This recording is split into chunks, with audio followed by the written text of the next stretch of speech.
დღევანდელი დღე არ არის გამონაკლისი, ის განსაკუთრებით ბოლო დღეებში არც წინათაკლებდა ხელს, მაგრამ განსაკუთრებით ბოლო დღეებში კობახიძე დასცინის საქართველოს მოქალაქეებს, თუნდაც ფასების საკითხთან დავიწყოთ და ასე შემდეგ და ეს არის გაგრძელება იმისა, რომ საქართველოს მოქალაქეებს თulis ისე რომ თითქოს ამ ყველაფერს დაიჯერებენ და მიიღებენ და თითქოს ეს ადამიანები ებრძვიან უსამართლობას და ადამიანის უფლებებს იცავენ. ხახო ყველამ კარგად ვიცით მეგობრებო რომ ასობით და უფრო მეტი ადამიანი არის დაზარალებული. ჩვენ თვალწინ შემიძლია ხა ჩამოთვლა თქვენი ეთერით რო არ გვეყობა, ჩამოვთვალოთ კონკრეტული გამოძიება დაწყებული სისხლის სამართლის საქმეები, სადაც შედეგი არ დამდგარა და ადამიანები, რომლებიც დასახიჩრებულები არიან. აი მაგალითისათვის შეიძლება ვთქვათ, აი ალიკო ელისაშვილის საქმე, რომელიც პირდაპირ ხო სახელმწიფო თვალსაჩინო სახელმწიფო კანცელარიის წინ პოლიციის და სამართალდაცვითი ორგანოების თანამშრომლებმა სავარაუდოდ ამ ადამიანმა გაიტაცეს და შემდეგ ნაცებ-ნაბეგვი გამოვიდა ადამიანი იქიდან. ამის დადგენას დიდი დრო ჭირდება, ხალხო მითხარით. აი მაგალითისათვის თქვენი ჟურნალისტური გამოძიების ჯგუფი, გაფრინდაშვილი მარიამი, მაკაჩი ხრაძე და ასე შემდგომ სასიკვდილოდ გაბედებული ადამიანები. მეცაც გეტყვით თუ ცირკის მიმდებარე ტერიტორიაზე, გმირთა მოედნის მიმდებარე ტერიტორიაზე, როდესაც ავტომობილების შემოვარდნენ, ნოდარ მელაძის საგამოძიებო ჟურნალისტიკის შედეგად ცნობილი ავტომობილის სახელმწიფო ნომრები და სავარაუდო მოქმედი პირები, რომლებაც ადამიანები ახალგაზრდები ცემეს და გაიმეტეს და დაზიანებები მიაღერეს. სად არის ამათთან დაკავშირებით პასუხისმგებლობის საკითხი და მეორე, რატომ გაკეთდა ეს ყველაფერი? თქვენ ვინმე დაგვაჯერეს? ან ვინმე სჯერათ, რომ დღეს მოხდა ამტკიცებულებების შეგროვება? მე პირადად ამის არ ვჯერა, მაგრამ ვისაჯერა კი ბატონო, მაგრამ დავსვათ კითხვა. რა არის ახალი მტკიცებულება, რაც გუშინ ვერ მოიპოვებდნენ, გუშინ წინ და დღეს მოხდა ამის ამ შემთხვევაში გაშიფრვა და ამოღება, ხო? მარტივი იყო, როდესაც შენ პოლიციის წარმომადგენელი ძალადობს სახელმწიფო სახელით, რომელიც მოქმედებს და მისი იდენტიფიცირება ყველა შემთხვევაში უნდა იყოს შესაძლებელი და ამ იდენტიფიცირებას არ ახდენ, ხო? თავიდანვე ჩადებულია, გამოდის, რომ ამ ადამიანების იდენტიფიცირება არ იყოს შესაძლებელი, რომ შემდგომ სხვებს მიეცეს ფართოდ დიდად მოქმედების შესაძლებლობა და შეიძლება ითქვას და დაისვას კითხვა რა მიიყვანა აქამდე? მიიყვანა სუსტად საზოგადოების ზეწოლამ, საზოგადოების პროტესტმა, სამართლიანმა, კანონიანმა, კონსტიტუციურმა აი ამ ფარგლებში პროტესტმა და ხედავს უკვე როგორც ფასებთან დაკავშირებით აქვს შეურიგებელი და პროტესტი ამ შემთხვევაში კობახიძის და მისი გუნდის მიმართ, ამ შემთხვევაში საქართველოს მოქალაქეებს აქვს პროტესტი უსამართლობის მიმართ და ექნება ქართულ და საქართველოს მოქალაქეებს ყოველთვის პროტესტი უსამართლობის მიმართ. ზეწოლა ახსენე, თქვენ დასვით კითხვა რომ რატომ ხდება ახლა ეს ძალიან მნიშვნელოვანი საკითხი არის სხვათა შორის და თქვენ ახსენეთ რომ აი ზეწოლის შედეგად ირეაგირა ხელისუფლებამ. აი როგორც ახლა პოლიტიკოს მინდა კითხოთ, რასთან თქვათ შეიძლება ჰქონდეს საქმე საზოგადოებას ამ შემთხვევაში, იმიტომ რომ სამოქალაქო სექტორის ნაწილი დღეს პირდაპირ ლაპარაკობდა ამ საკითხზე პოლიტიკური მიზანშეწონილობის ფაქტორზე.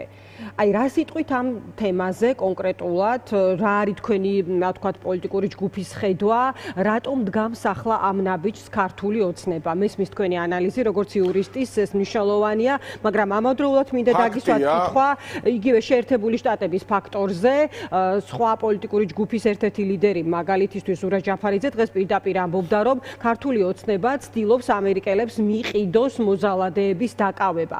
აი რა იცით თქვენ, რა ხდება, რა პროცესი მიდის ახლა? ფაქტია, რაღაც სხვა ტიპის პროცესთან გვაქვს ჩვენ საქმე, ეს არის მოლოდინი, თქვათ, ამერიკელებთან დაკავშირებული თუ სხვა მიმართულებით, რაღაც გარკვეულწილად რაღაც ფერის შეცვლასთან გვაქვს საქმე ოცნების შემთხვევაში, იმიტომ რომ ისინი ზეწოლები არც იქამდე აკლდა პირდაპირ რომ ვთქვათ, მაგრამ ამ გადაწყვეტილებას არ იღებდა, ხო? და ახლა მიიღო. ხო, რას ფიქრობ ამაზე? ანა, მოდი პირდაპირ ერთს გეტყვით, რომ ფერიცვალებას რაც შეეხება, მე ოცნების ფერიცვალების არ ვჯერა, ეს არის ამ შემთხვევაში ამ კონკრეტულ საქმეს შეიძლება ვთქვათ. კი, მესმის, თქვენს რო არ ვჯერათ, გარკვეულწილად დარწმუნებული ვარ, მაგრამ ზოგადად ვთქვათ, რომ მაყურებელს არ დაჭერს დაბეჭდილება ჩემი პოზიცია მინდა გამომართო ამასთან დაკავშირებით. შეუძლებელია ოცნების ფერისცვალება ამ შემთხვევაში, შეუძლებელია მტაცებელი ვეგეტარიანელი გახდეს, ხო ეს უბრალოდ გამორიცხულია და ზოგადად ამ სიტუაციასთან გვაქვს საქმე, მაგრამ აქ არის გარკვეული იძულებითი ნაბიჯი და რატომ თქვი მე რომ ამ წლების განმავლობაში, 1 და 2 წლის განმავლობაში რა იყო ხელისშემშლელი ფაქტი გამოძიებისთვის, მაშინ უნდა ახსნან, რომ რაც ვერ მოიპოვეს და რაც ახლა მოიპოვეს. კი იძულებითი ფაქტი იყო, მაგრამ თქვენ მიაქციეთ ყურადღება ერთ ფაქტს. აქ საუბარია თუ და არსებობს ვარაუდი ბუნებრივია ამასთან დაკავშირებით, რომ სავარაუდოდ გამოძიებაზე ხელშეშლა ხდებოდა განზრახ, მაშინ სად არიან ის ადამიანები, ვინც გამოძიებას განზრახ უშლიდა ხელს და ვინმეს ჯერა, თუ არსებობს ის ადამიანები და სავარაუდო ბრძანების გამცემები, ხო? სად არიან ბრძანების გამცემები? ამ შემთხვევაში არის საუბარი ფასადზე, ფასადის შექმნაზე იმასთან დაკავშირებით და იძულებით ნაბიჯე ჩემის აზრით და იძულებით გადადგმულ ნაბიჯე იმასთან დაკავშირებით, რომ ესენი თითქოს რაღაცა საქართველოს მოქალაქეების მიმართ ჩადენილ ძალადობებს იძიებენ და მე შემიძლია ათობით და ასობით ჩამოგითვალოთ, რასაც არ იძიებენ, არც შემკვეთებს, არც გამხორციელებს და არც ამ შემთხვევაში ვინც უშუალოდ ამ ადამიანებს აწამებდა და სასტიკად ეპყრობოდა და მოდი გეტყვით. მათ ისინი ყოველდღურად ატარებენ კვლევებს, გამოკითხავთ, აქვთ და ახლა მე ამას ასე ვარაუდობ და აქვთ ამის შესაძლებლობა და საშუალება და ზუსტად როდესაც ფასების კომისია შექმნეს, ეს გამოძახილი იყო საქართველოს მოქალაქეების ტკივილთან, საქართველოს მოქალაქეების გაუსაძლის ცხოვრებასთან დაკავშირებით და იმიტომ გადადგეს ეს ნაბიჯი, როდესაც ფასების კომისია შექმნეს. იმ გამოკითხვებში საქართველოს მოქალაქეები ზუსტად დავასრულებ, იმ გამოკითხვებში საქართველოს მოქალაქეები ვერ იტანენ უსამართლობას და ეს არის პირველ რიგში უნდა ვთქვათ და არ შეიძლება ამის უარყოფა, ეს არის საქართველოს მოქალაქეების პროტესტი და პროტესტის შედეგი. დიახ, საქართველოს მოქალაქე არ აქვს მნიშვნელობა მას როგორი პოლიტიკური შეხედულება აქვს თუ არა აქვს შეხედულება, ის საქართველოს მოქალაქე ვერაზროს ვერ იტანს უსამართლობას და ეს უსამართლობა წვეწვეთად გროვდება და ბუნებრივია ეს არის გარკვეულ წილად გამოძახილი, მაგრამ ეს გამოძახილი ლევან, რატომ გეკითხებით იცით? დიახ, ბოდიშ გიხდი, რატომ გეკითხებით იცით? ანუ რადგან ძალიან ბევრი დრო არ გვაქვს ჩვენი ფორმატიდან გამომდინარე, ამიტომ მინდა მოვასწრო თქვენი პასუხი. იცით რატომ გეკითხებით, რომ თუ ისეთი მომენტია, რომ რაღაც იცვლება, ოცნება დგამს ისეთ ნაბიჯს, რომელსაც აქამდე არ დგამდა, ეს ხო ყველასთვის თქვენთვისაც მნიშვნელოვანია, როგორც ოპოზიციისთვის, ხო? აი ამიტომ გთხოვთ ამ ვითარების ანალიზს, იმიტომ რომ აი ჯაფარიძემ რაც ახსენა, ამერიკელებზე მიყიდვის მცდელობა, ერთია მცდელობა და მეორეა ვთქვათ, რომ იყიდო ეს ამბავი, ხო? აი რა პროცესთან გვაქვს საქმე და თქვენ როგორ უყურებთ ამას? კი ბატონო, მე გეტყვით ამასთან დაკავშირებით, ვინ რა ახსენა, თვითონ შეუძლია კონკრეტულმა პარტიამ, ამ პარტიის ლიდერმა თვითონ გააკეთოს კომენტარი ამასთან დაკავშირებით, მე გეტყვით თუ რა სიტუაციაა და რატო დგამენ ამ იძულებით ნაბიჯს ამასთან დაკავშირებით გესაუბრებით ზუსტად და რატომ არიან ამ ესეთ სიტუაციაში რომ არიან, რომ ქვეყანაში მძიმე სიტუაცია ამასთან დაკავშირებით, ამ ეს ინფორმაცია აქვთ ბუნებრივია ამათ და იმიტომ არიან იძულებულები გადადგან ეს ნაბიჯები, მაგრამ მთავარი პრობლემები რაც არის ქვეყანაში, ამას ეს მათ არ აინტერესებს. მე პირდაპირ გეუბნებით და მე მინდა გითხრა და არ შეიძლება არ გამოვყოთ. მათ შორის უმთავრესი პრობლემა, რაც ჩვენს მოქალაქეებს, ჩვენს ამომრჩეველს და ზოგადად საქართველოს მოქალაქეს და საქართველოს უდგას პრობლემა. საქართველო იცლება საქართველოს მოქალაქეებიდან, ქვეყნიდან გარბის საქართველოს მოქალაქეები. ეს იყო გამოძახილი ამ ფასების კომისიის, რომ თითქოს ყველაფერს დაარეგულირებდნენ. არა მეგობრებო, ქვეყანაში არის უმძიმესი სიტუაცია. საქართველოს დაატოვა ბოლო 5 წლის განმავლობაში 22,000-ზე მეტმა ბავშვმა. საქართველოს მომავალმა დატოვა საქართველოში სიკვდილი გაამეფეს. საქართველოში უფრო მეტი ადამიანი გარდაიცვალა გასულ წელს, ვიდრე დაიბადა. ეს არის უმძიმე სიტუაცია. ფასები რეგიონებში ვიყავი, შეხვედრებზე და ხვდების განსაკუთრებით ბოლო სამეგრელოში ვიყავი, დაიცალა სოფლები, დაიკეტა სოფლები. ადამიანებს არ შეუძლია უბრალოდ ოჯახის რჩენა და ყველა ღონესხმარობენ რომ გაიქცნენ და წავიდნენ საქართველოდან, რომ ქვეყანაში დარჩენილი მოხუსები და ასაკიანი ადამიანები არჩინო. ელექტროენერგია გაიზარდა. აი მაგალითისათვის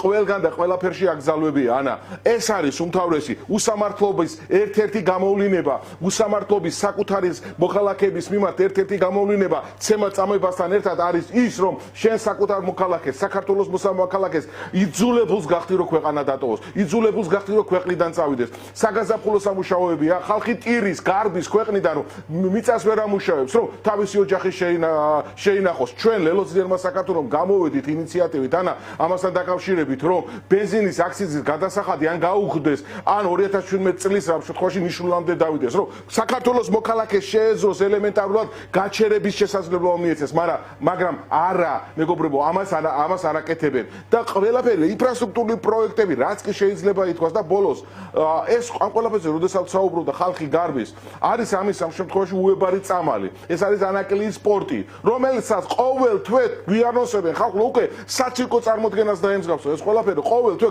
გვიანოსებენ რომ დაიწყო მშენებლობა. და წლებია უკვე მშენებლობა დაიწყო კი არა წარმოუდგენელი რამ ხდება იქ ანაკლიაში და არაფერი არ გაკეთებულა. როდესაც ყველაზე დიდი გემები უკვე მიღებული და შემოსული იყო. რომელზეც იყო საუბარი ამერიკის შეერთებული შტატების სახელმწიფო მდივნის თანაშემწე რომელიც უკვე გადაჭრიდა ანა და გადაჭრიდა რომელიც უკვე მე როდესაც ვიყავი სამეგრელოში, როდესაც ვიყავი სხვადასხვა რეგიონებში, ხო ხალხი როდესაც დაუსაქმებელია და გარბის ქვეყნიდან ეს არის ერთ-ერთი მთავარი ამ შემთხვევაში შესაძლებლობა რომ გადაიჭრას დაუსაქმებელი ადამიანების პრობლემები. ხალხს კონდეს მაღალაზანაზღაურებადი სამსახური და ანაკლია არის როგორც ეკონომიკური, ასევე ქვეყნის უსაფრთხოების ქოლგა და გარანტია, მაგრამ არა, ეს არის მიზანმიმართული. არ ვიტყოდი მკვლელობა პორტის პროექტის. ეს არის გაყინული, მაგრამ მოვადრო, რომ ჩვენ საქართველოს მოქალაქეებთან ერთად და საქართველოს მოქალაქეები ამ ყველაფერს ყინულს დავძრავთ, ყინულს გავალღოთ. და მთავარი რა არის?